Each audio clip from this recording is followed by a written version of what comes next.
How many of you received a call recently from your parents about wanting to downsize? It may sound simple, going through all the boxes and deciding what to keep, what to toss, what to donate. But if you've gone through this process, you know it always doesn't feel that way or is not that simple, right? I had this strange feeling, when I entered the basement and started sorting through the boxes of stuff that my parents had over the years and a lot of our stuff. And you kind of realize that, you're not only sorting through just material stuff, but you're sorting through your life. Last year I received a call from my mom, and it was pretty interesting. I didn't expect the call, to tell you the truth, and she said, son, when you come home, I want you and your brother and sister to go downstairs and sort through the boxes because I want to clear that stuff out so it's no longer here anymore, and we're going to downsize. And I'm really surprised because my mom, I never thought that she would ever consider it because that's her forever home. It was my father's and hers dream home. And I thought that they'll stay there forever. Now, was it a good thing that they do? I don't think so because there's stairs and they're having trouble getting up the stairs now. And so they're a little bit stubborn despite all the times that myself and my siblings tried to talk them into downsizing. But that's another conversation for another time, is trying to get your parents to realize that downsizing is the best option.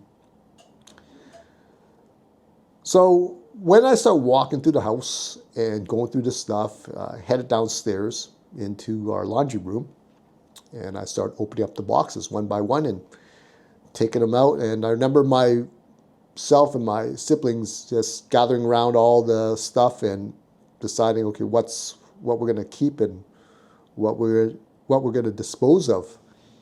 And it was quite interesting because I started sorting through this box full of albums, and when I pulled them out, I forgot that I had a lot of these items. I pulled out, an old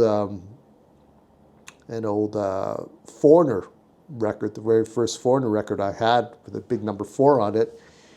And then my sister pulled out her album, was the Year of the Cat album by I think it's Al Stewart.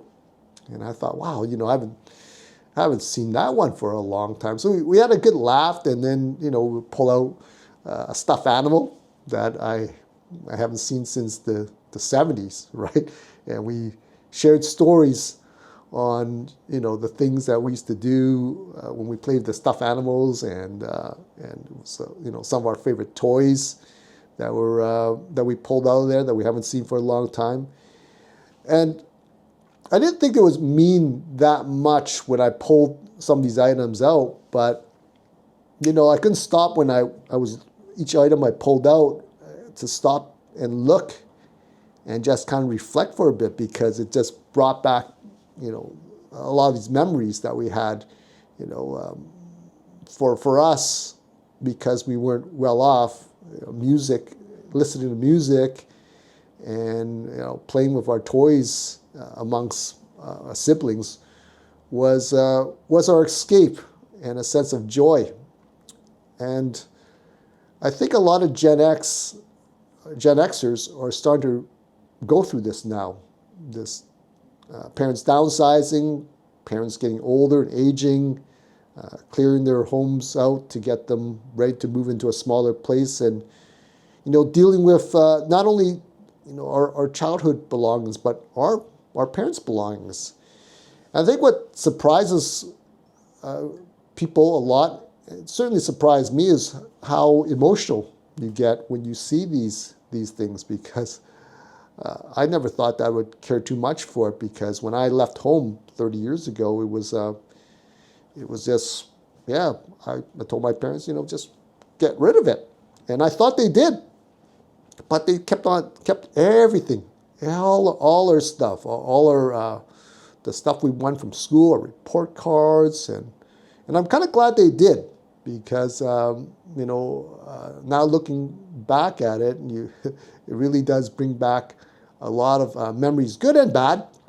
And no, the funny thing about it is, despite my mom, being wanting to clear all this stuff out, she had a lot of stuff that she didn't want to part with. And I was really surprised, because I thought she would have a hard time parting with her stuff, but she actually had a hard time parting with some of our childhood items.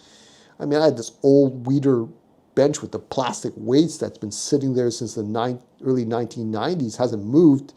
And I said, well, I'm going to donate it, right? And she said she didn't want to donate it. She wanted to keep it. So told me, my brother, not to move it. And she had a bunch of 70s furniture that was sitting in storage, lamps, those really ugly looking lamps in the 70s, and a dining room set from the 70s as well. And she didn't want to get rid of that. And we told her, well, no one's going to want it. And she said, oh no, I'll try to sell it, right? And of course, I think one of the items that brought back a lot of emotion was just seeing my aunt's album collection. And that was my favorite aunt, who just passed suddenly a few years ago. And she had the Beatles, the Rolling Stones, the Mamas and Papas. And you kind of remind me, how cool my aunt was, because to her, she was like, really hip compared to my parents, right? And then I found these old track shoes that I used to have, these track spikes.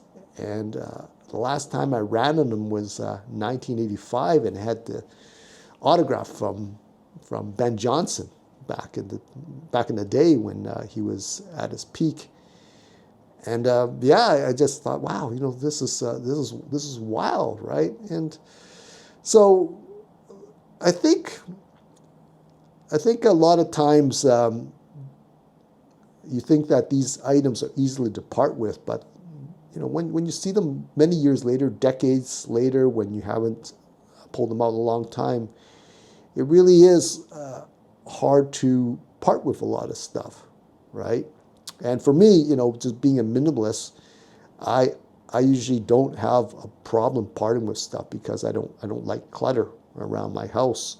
But a few items, I thought to myself, should I keep it? Because this is these are memories, and not only just memories, but they help.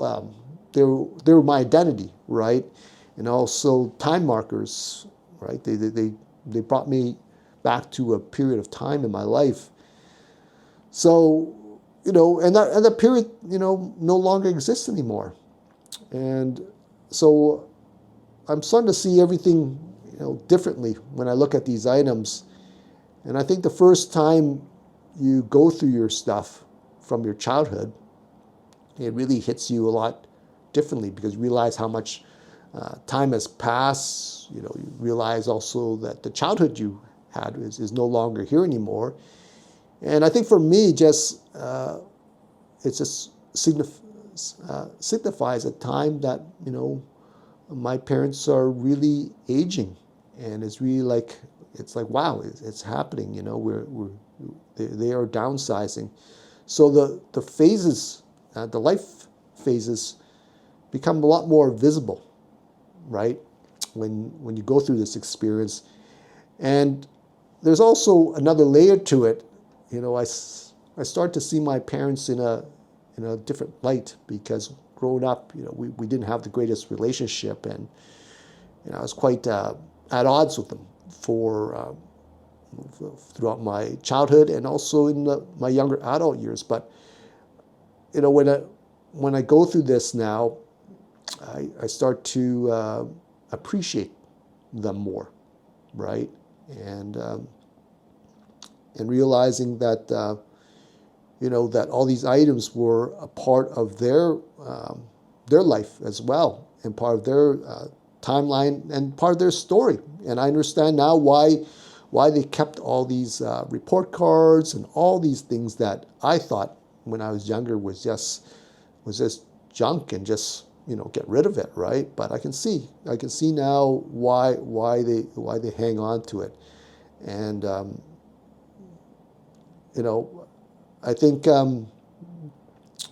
you're faced with this question when you downsize for your parents is what do you keep? Because I know that when I took an item and I donated or threw it away, I felt a little bit of hesitation when I did it, even though I knew it was the best to get rid of it because I don't want to lug around all this stuff. But there was a certain amount of guilt and hesitation because you have, an attachment to that one item, right? Whether it's a stuffed animal, whether it's a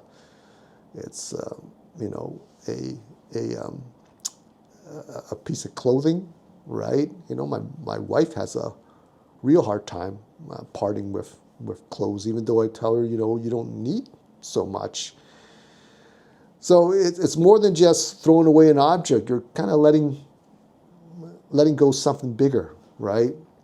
And you're not just going through your parents' house stuff. You're going through versions of your life that you didn't realize that were still there.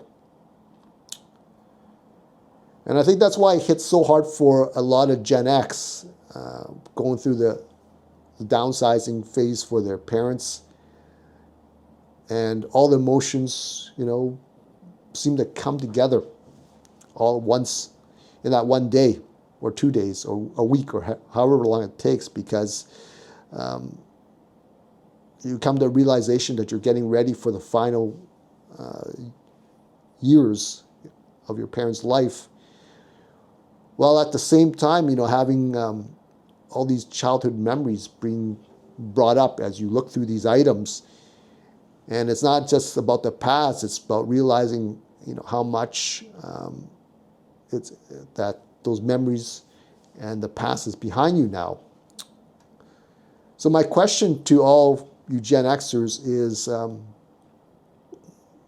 you gone through this with your parents yet? Or are you starting the process? And what items did you come across that hit you more than expected? Because sometimes the smallest thing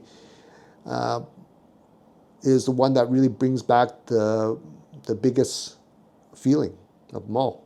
Okay, so feel free to comment below. If you like this video, please feel free to like, share, or comment. And if you like my videos, please feel free to check on the next one. All right, take care. I'll see you next time. Bye for now.